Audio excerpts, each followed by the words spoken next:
오늘 어린이주를 맞이해서 여러분의 자녀들, 또 우리 교회 학교 어린이들, 다음 세대들, 이 땅의 모든 자녀들, 특별히 저 우크라이나에서 부르짖고 있는 수백만의 어린이들, 참상을 당한 어린이들에게 주님께서 하늘문을 활짝 여시고 축복해 주시기를 주 이름으로 기원합니다. 아멘.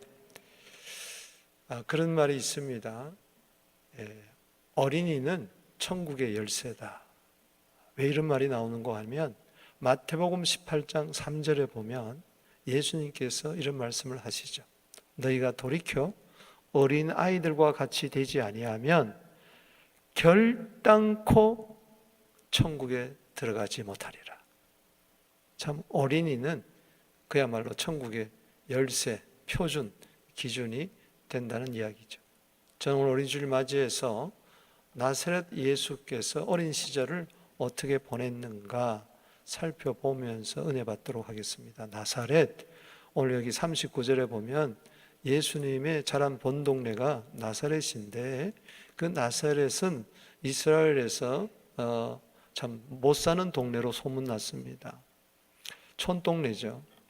정말 경제적으로 가난하고 인물이 나지 않는 그런 동네였습니다. 예루살렘에서 북쪽으로 갈릴리 지역 한 100km 떨어져 있죠. 예루살렘에서부터. 근데 나사렛에서 인물이 날 수가 없습니다. 성경에 보면은 나사렛 예수란 말이 한 19번 정도 등장되는 걸로 제가 기억합니다만 보통 보면은 다 이제 경멸하는 나사렛 예수 이런 거죠.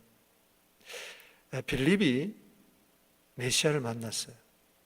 나사렛 예수가 바로 하나님이 보내신 구세주 메시아라는 걸 알고 깜짝 놀라서 친구 나다니엘에게 달려갑니다.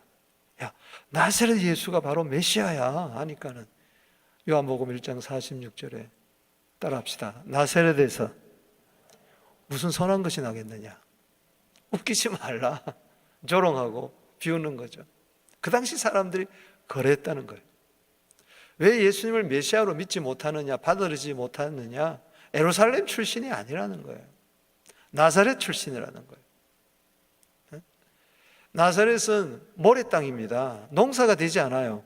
비옥하지 않습니다. 그러니 거기서 사람들이 살 수 없어요. 그야말로 조그만 마을, 삐꿀 같은 그런 곳입니다. 그러나 예수님은 여기서 어린 시절을 쭉 청년기까지 보내셨어요. 그러고 나서 3년 동안 사역을 하셨습니다. 예수님의 공생애는 그냥 된 게 아니에요. 나사렛에서 씨앗을 뿌린 거예요.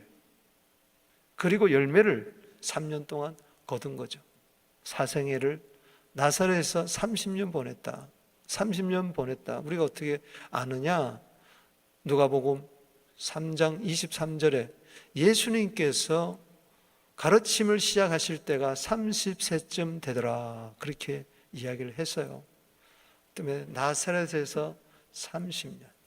예수님은 정말 잔뼈가 굵었어요. 영적으로나 모든 면에 있어서. 그래서 우리가 누가복음에만 나오는 독특한 오늘 이 본문 나사렛 예수의 어린 시절을 통해서 은혜 받게 되기를 바랍니다. 나사렛 예수가 쓰임을 받았다. 이걸 적용하면은 우리가 비록 환경이 좀 어렵고 잘 배우지 못하고 집안이 좀 그렇다 할지라도 하나님의 은혜, 하나님의 사랑이 있으면은 반드시 잘 됩니다. 할렐루야. 우리 집안 칠순이 그렇고 뭐 내가 그렇고 배경이 없다 할지라도 하나님이 배경이면 됩니다. 할렐루야. 세상 살려면은 끈이 길어야 되고 줄이 있어야 된다고 하지만은 우리 하나님 이상 빽이 없는 줄로 믿습니다. 우리 아이들이 나사렛 예수처럼 자라게 하여 주시옵소서. 오늘 본문에 나사렛 예수의 이 시기가 나오는데 어린 시기. 먼저는 이 유아기입니다. 유아기 때 영적으로 잘 성장을 했어요. 오늘 본 말씀 보겠습니다. 누가복음 2장 40절 읽어보겠습니다. 시작. 아기가 자라며 강하여지고 지혜가 충만하여 하나님의 은혜가 그의 위에 있더라. 우리가 이것을 한국 성경으로만 알게 되면 강하여졌다. 이 말을 신체적으로 건강한 아이, 그리고 지혜도 있고 더구나 하나님의 은혜가 그 위에 있더라, 이렇게 해석하기가 쉬운데, 그래서 우리 아이가 신체적으로 건강하게 해주세요. 그게 아니고 원문 성경에 보면 푸뉴마가 있어요. 영 안에서, 스피릿 안에서 강하여 달라. 그래서 영어 성경에도 child grew and become strong in spirit 이렇게 이야기했어요. 영 안에서 강하여졌다. 그래서 더 정확한 번역은 아이가 자라매 영 안에서 강건해지고 지혜로 충만하여 또 하나님의 은혜가 그 위에 있더라. 뭐든지 첫 단추를 잘 끼는 것이 중요합니다. 첫 단추를 잘못 끼면은 마지막에는 문제가 되잖아요. 마찬가지예요. 우리 어른만 영에 속한 사람이 아니고, 어른만 영이 강건해서는 안 되고, 어른들의 영혼만 성령으로 강건해서 안 돼요. 아이가 아주 베이비 때부터, 아니 모태로부터 벌써 영이 강해져야 돼요. 오늘 여기 출산을 앞두고 있는 분도 있을 것이고, 또 앞으로 임신 계획이 있는 분도 있는데, 또 처녀 총각들도 앞으로 결혼하고 아이를 낳아야 될 텐데 꿈을 가지십시오. 환상을 가지십시오. 아기 예수처럼, 베이비 예수처럼 어릴 때부터 영이 강하게 하여 주시옵소서. 그러기 위하여 그 영 안에 성령이 가득 차고 넘쳐야 되는 것입니다. 이 상당히 중요합니다. 그냥 우리 애 놓자, 그리고 애 놓는 거 하고, 여보 우리 성령 충만한 아이 낳읍시다, 이하고 다른 거예요.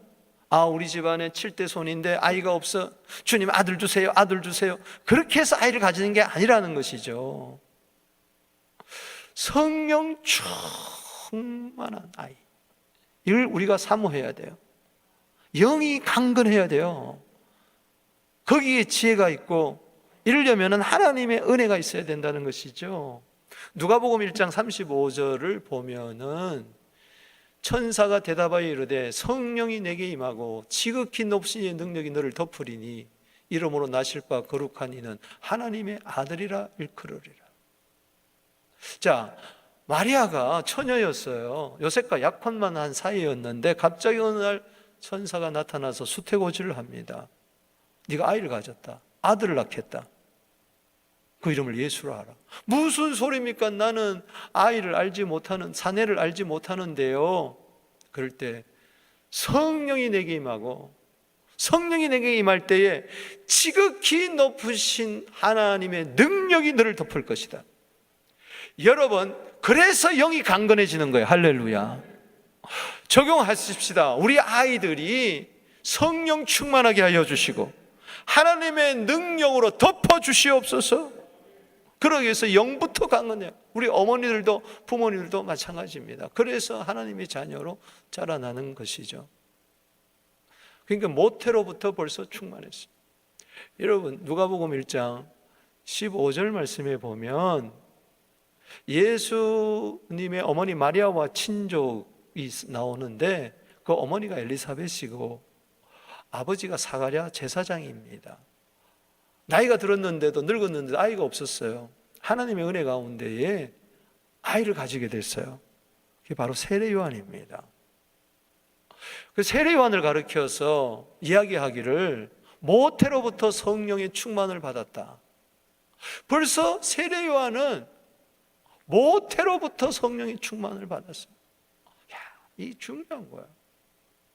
아이가 손발이 아직도 생기기 전에, 머리털도 나기 전에, 오장부가 아직까지 온전히 생기기 전에 그 영이 있어요. 아멘. 그거 아십니까? 영이 있어요. 영. 그 아이가 어머니와 더불어서 성령 충만한 거예요. 자, 증명을 해보십시다. 마리아가 이제 성령 충만해서 하나님의 능력이 그를 덮어서 성령으로 아기 예수를 잉태했어요. 그리고 엘리사벳에게 달려갑니다. 친족 엘리사벳에게. 그때 6개월이 됐어요. 엘리사벳은 6개월 세례 요한을 벌써 모태에 가지고 있었는데, 마리아가 문화함을 들을 때 이야기하지도 않았는데 그 세례요한이 6개월 된 아이가 복중에서 뛰어노는 거예요. 왜? 메시아의 소식을 들은 거예요. 여러분, 어린아이의 영이요 이렇습니다. 아멘. 사람의 영이 이렇습니다. 사람 속에 있는 영이 가장 잘 안다고 누가복음 2장 10절 11절에 이야기했잖아요. 막 뛰어놀아요. 이건 그냥 기쁨이 아니에요. 이건 성령 충만이에요.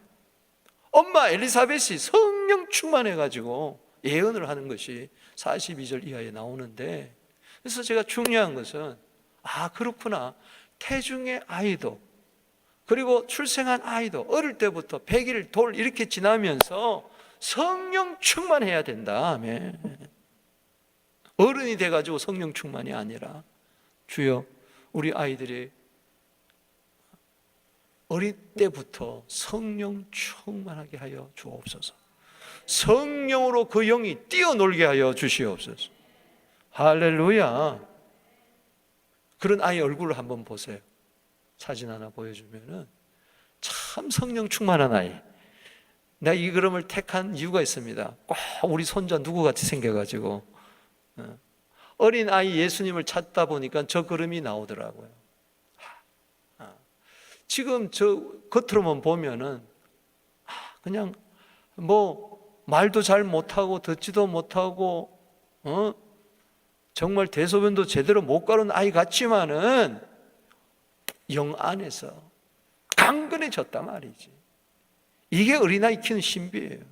그래서 부모님들이 꿈을 가져야 돼요. 나도 이때까지 성령 충만한 아이, 베이비 달라고 기도하지 않았다면 오늘 밤 시도해보게 되기를 바랍니다. 하나님께서 큰 은혜가 임할 줄로 믿습니다. 할렐루야. 에베소서 3장 16절 말씀에 보면은 그의 영광의 풍성함을 따라 그의 성령으로 말미암아 너희 속 사람을 성령의 능력으로 강건하게 한다. 이건 우리가 흔히 읽을 때 어른들만 생각한단 말이에요. 장년들만 생각한다. 아니다. 저 말씀을 아이에게도 적용해서 주님, 우리 베이비라 할지라도 어린 아이라 할지라도 속 사람이 능력으로 강건하게 하여 주시옵소서. 오늘 본문 말씀의 배경 전에 보면은 예수님이 난지 8일째 돼가지고 할 일을 행하고요. 그리고 이제 본문에는 나오지 않지만은 이 아이를 정결 예식을 행하러 갑니다. 그럴 때는 보통 아이가 40일 정도 지났어. 남자아이는 40일, 여자아이는 80일이 지나서 이 아이를 데리고 헌화식을 하러 가요. 예루살렘에 왔어요. 북쪽에서부터 40일 된 아이를 데리고 100km를 와가지고 아이를 드립니다. 그때 뭐 소도 드리고 양도 드리고 하는데 돈 없는 집 아이는 비둘기를 드려요. 오늘 여기 2장에 읽어보면은 비둘기를 드렸어요. 비둘기를 드리면 23절에 주의 거룩한 자라 하리라 한 대로 아기를 죽게 드리라. 비둘기를 드리면서 이 아이를 드립니다. 그때 예수님의 생후 몇 개월이냐? 40일. 그러니까는 그 아이가 40절에 아기가 자라며 강하여지고 지혜가 충만하며 하나님의 은혜가 있더라. 그러니까 40일 된 아이가 영 안에서 강하여졌다. 주님, 우리 100일 된 아이, 돌 된 아이, 우리 또 태중의 아이까지라도 속 사람이 성령으로 강건해지게 하여 주시옵소서. 두 번째는 소년기 이야기입니다. 성경적으로 성장했다는 것이죠. 오늘 여기 41절 이하에 보면은 부모가 해마다 6월절이 되면 이제 예루살렘으로 올라가는데 예수께서 여기 42절에 12살이 되었을 때에 절기의 관례를 따라 부모와 함께 예루살렘 성전으로 올라갔어요. 자, 40일 때 아이를 데리고 왔고 또 이제 12살이 되었을 때 아이를 데리고 예루살렘으로 유월절 지키러 옵니다. 원래 이스라엘에서는 13세가 돼야 성인으로 여기고 절기를 따라 성전에 올라가게 합니다. 그런데 예수님이 12살 때 올라갔다. 소년기를 여기 이야기하고 있는데 이것을 가만히 보면은 예수님께서 아버지 요셉, 어머니 마리아에게 이야기한 거죠.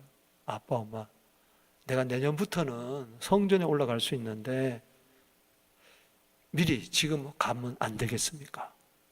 미리 유월절 지키러 가면 안 되겠습니까? 사모한 거죠. 그래서 일주일 동안 절기를 지키고 이제 다시 나사렛으로 돌아가는데 사흘 만에 아이를 찾았어요. 참 무심하시지. 어떻게 아이를 사흘 동안 안 돌아봤어요. 근데 그 당시는 서로 이웃집 아이들이 내 아이고 또 이렇게 서로 돌봐주니까 일가 친척들이 잘 따라오는 줄 알았어요. 그런데 이게 웬일입니까? 없어요. 그래서 다시 사흘 길을 찾아서 예루살렘 성전에 와보니 어떤 일이 일어났느냐? 누가복음 2장 46절 47절 보겠습니다. 사흘 후에 성전에 만난 적 선생들 중에 예수님이 또 12살짜리 아이가 앉아가지고 소년이 듣기도 하며 묻기도 하니, 따라합시다. 듣기도 하며 묻기도 하며. 여러분, 공부 잘하는 학생은 선생님 말씀 잘 듣고 질문 없냐? 그러면 꼭 질문하는 아이가 공부 잘하는 아이예요. 질문 없어요 이런 애들은 잘 못 들은 거야. 듣기도 하고 묻기도 하니 듣는 자가 다 지혜와 대답을 놀랍게 여겼더라. 지금 앉아서 무슨 이야기 하는 겁니까? 저기 선생은 율법 선생이요, 다른 번역본에 보면 박사라 그랬어요. 성경 박사들하고 어른들하고 질문하며 대답하며 거기에 다 여기는 놀랐다는 것은 쉽게 해서 기절초풍, 어찌 이런 아이들이 있느냐. 예수님은 12살 때 성경이 능통했어요. 그러려면 어릴 때부터 성경 말씀을 회당에서 또 가정에서 잘 교육받았다는 거예요. 주님, 우리 청소년들이 성경에 능통하게 하여 주시옵소서. 벌써 12살쯤 돼가지고 중등부 나이가 되면은 벌써 신구약 성경이 몸에 완전히 체독화되고 만판에 새겨지고 성경이 입에서 줄줄줄 나오고 성경대로 사는 성경적인 아이가 되게 하여 주시옵소서. 산수도 잘해야 되고 영어도 잘해야 되고 수학도 잘해야 되고 과학도 잘해야 되지만은 성경에 능통해야 된다. 아멘. 나사렛 예수의 특징이 바로 그거였다는 겁니다. 그림을 한번 보여주면은 저렇게 그 당시 성경책은 두루마기 책이죠. 저 어른들과 함께 12세 소년이, 그 다음 장면 보면 다 놀라 자빠지잖아요. 부모도 여기 그 다음 절 한번 48절 우리 한번 보면은 놀라며 어머니는 이르되 아이야 그랬어요. 12살 아이니까 우리에게 이렇게 하였느냐, 보라 네 아버지와 내가 근심하여 너를 찾았노라. 따라합시다. 쓸데없는 것임 하지 말자. 참 따라해 보세요. 기분 나빠요. 따라합시다. 쓸데없는 근심하지 말자. 쓸데없는 걱정하지 말자. 부모님들 잘 들으세요. 문제 있는 부모는 있어도 문제 있는 자녀는 없다 그랬어요. 누가 더 문제가 있습니까? 솔직히 말해서 누가 더 문제가 있어요? 괜히 꾸짖지 마세요. 괜히 나무라지 마세요. 부모님들 자기 마음에 안 든다고 부부 싸움하고 났는데 아이가 우유 달라 빵 달라 그러면 되게 혼납니다. 눈치 없이 그래. 감정 따라 아이를 키우고 말이죠. 욕심 따라. 아이가 내 소유물이 아니에요. 아이는 하나님의 선물입니다. 아멘. 여기 보면 네 아버지는 누굽니까? 요셉이에요. 요셉. 그런데 49절 말씀에 보면 읽어봅시다. 시작. 예수께서 이르시되 어찌하여 나를 찾으셨나이까? 내가 내 아버지 집에 있어야 할 줄 알지 못하였습니다. 48절의 아버지하고 49절의 아버지는 달라요. 49절의 아버지는 육신의 아버지예요. 그러나 49절의 아버지는 영의 아버지예요. 아멘. 어느 게 더 중요합니까? 예수님은 12살이지만은 내 아버지는 하나님이라고 인식을 하기 시작했어요. 이게 말씀을 통해서 그렇게 된 거죠. 예언의 영이, 계시 영이 그에게 임한 거죠. 내 아버지 집에 자녀들이 있어야 됩니다. 할렐루야. 월요일부터 금요일까지 아이들이 학교는 가는데 주일날 한번 오는 거 이것도 힘들어하면은 어떻게 나사렛 예수처럼 키우겠느냐. 이 심각합니다. 제가 칼럼에도 썼지만은 5교회 중에 한 교회는 주일 학교가 없어요. 좀 심각한 이야기예요. 그것도 대형 교단인 장로교 교단이 그렇다는 이야기예요. 우리 부모님들의 아이들이 아버지 집에서, 교회에서 자라나야 됩니다. 말씀 교육을 받아야 돼요. 할렐루야. 그런 아이는 반드시 성공합니다. 예수님 이 정도로 이야기했어요. 요한복음 5장 39절에 모든 성경은 내게 대해서 증거했다. 그렇습니다. 존 웨슬레이가 그런 이야기 했다죠. 한 권의 책이 되라. 나는 한 권의 성경책이다 할 정도로. 우리 아이들이 한 권의 성경책이 되기를 주 이름으로 축복합니다. 어릴 때부터 창조 이야기, 홍수 이야기, 바벨탑 이야기, 아브라함, 이삭, 야곱 이야기, 출애굽 이야기 해주세요. 사사시대 이야기, 다윗 이야기, 이스라엘 백성이 가나안 땅에 들어가서 얼마나 못되게 굴었다가 심판받는 이야기. 그러나 하나님은 사랑이 넘쳐서 메시아를 보내주겠다. 그분이 바로 예수다. 예수님 오셔서 십자가에 피 흘려 돌아가셨다. 이분은 하나님의 아들이다.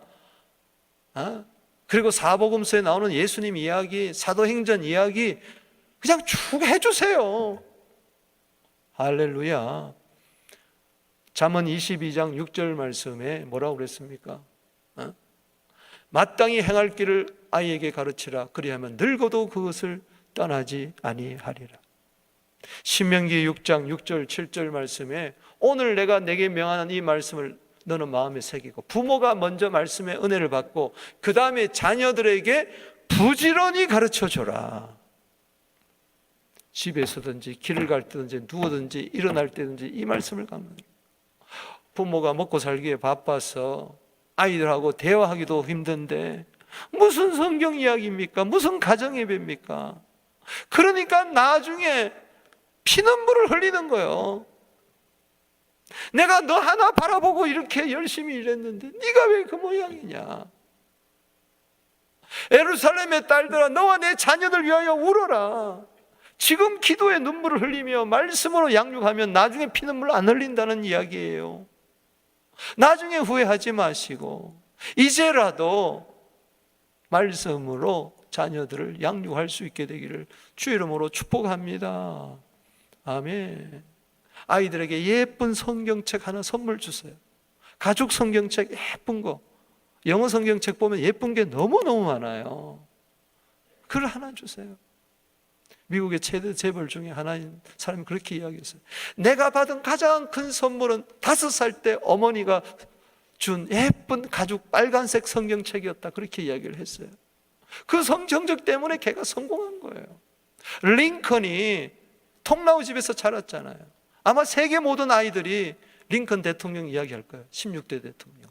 미국에 자기 나라 대통령 몇 대 대통령 모르면서.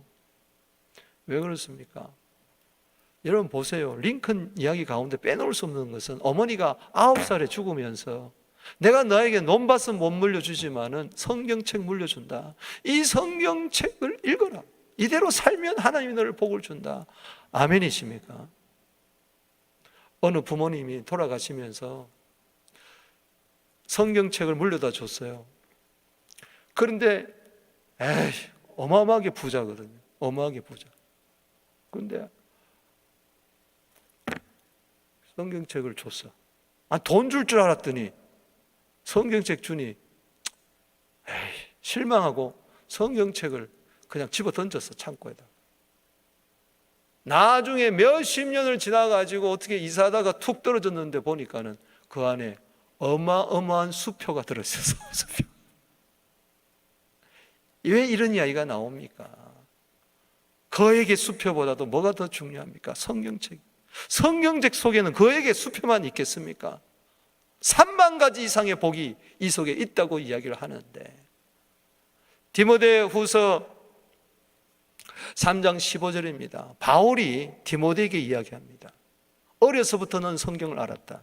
외조모 로이스, 어머니 유니게가, 아버지는 헬라 사람이고 어머니는 유대인이에요. 그 당시에 이방 사람하고 결혼한다는 것은 쉽지가 않습니다. 다문화 가정에서 태어났어요. 그런데 어릴 때부터 외할머니가, 어머니가 성경 교육한 거예요. 성경은 능히 너로 하여금 그리스도 예수의 믿음으로 말미암아 구원에 이르는 지혜가 있게 하느니라. 모든 성경은 하나님의 감동으로 기록된 것으로 교훈과 책망과 바르게 함과 의로 교육에 하기에 유익하니 이는 하나님의 사람으로 온전케 하며 모든 선한 일을 행할 능력을 갖추게 하려 함이니라. 아이들이 능력 있게 자라게 되기를 바랍니다. 뭐든지 할 수 있게 되기를 주 이름으로 축복합니다. 더구나 좋은 일을 할 수 있는 능력이 있게 되기를 바랍니다. 그러려면 그게 어디서 나오느냐?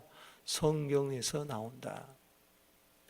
소년 예수님처럼 성경 지식이 풍부하게 하여 주시고 그것을 삶에 적용하는 아이가 되게 하여 주옵소서. 마지막으로 세 번째는 그의 성장기를 바라보면 전인적으로 성장했다는 것이죠. 오늘 마지막 절 누가복음 2장 51절, 52절, 51절 보면 51절 먼저 읽겠습니다. 시작. 예수께서 함께 내려가사 나사렛에 이르러 순종하여 받으시더라. 그 어머니는 이 모든 말을 마음에 두니라. 즉 내가 내 아버지 집에 있어야 됩니다 하는 이야기를. 이제 절기를 마치고 함께 이제 고향으로 내려갑니다. 나사렛에 이르러서 그는 순종하며 받들었어요.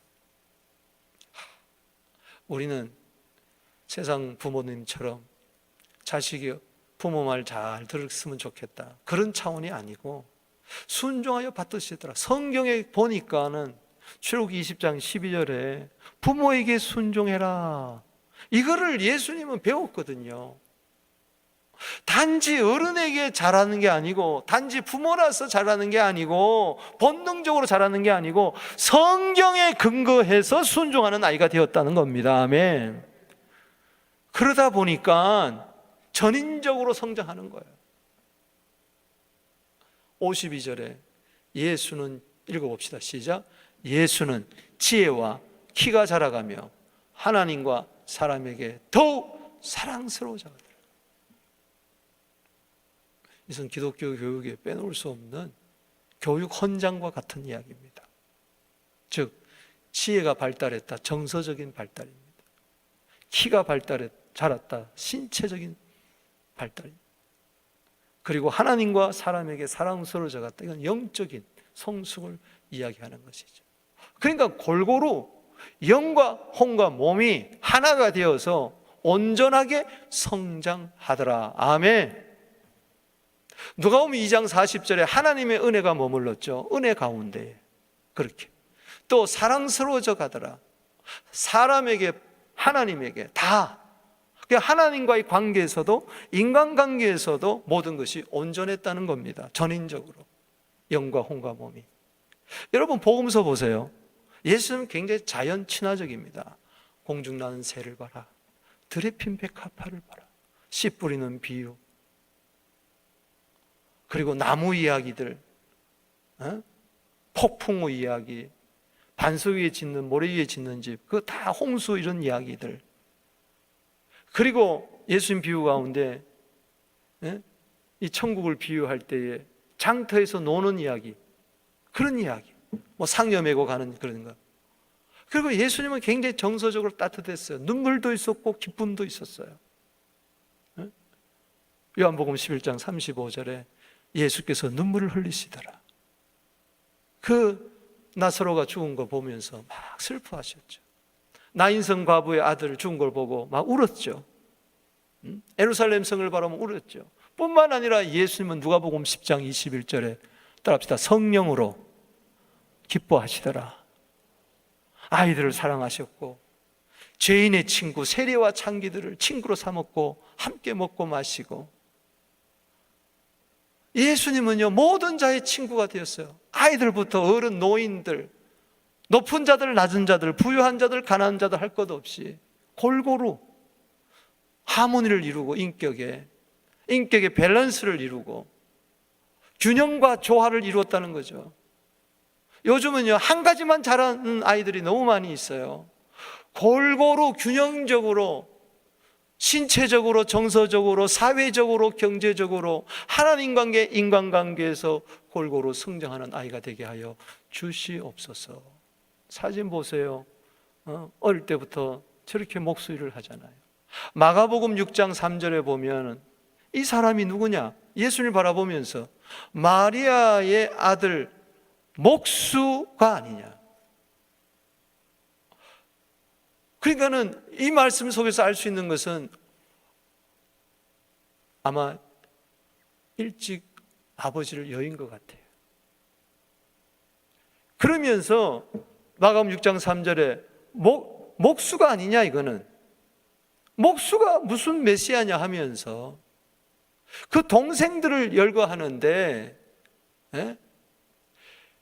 야고보, 그리고 여기 요셉, 유다, 시몬의 형제가 아니냐. 남동생이 4명이 있었어요.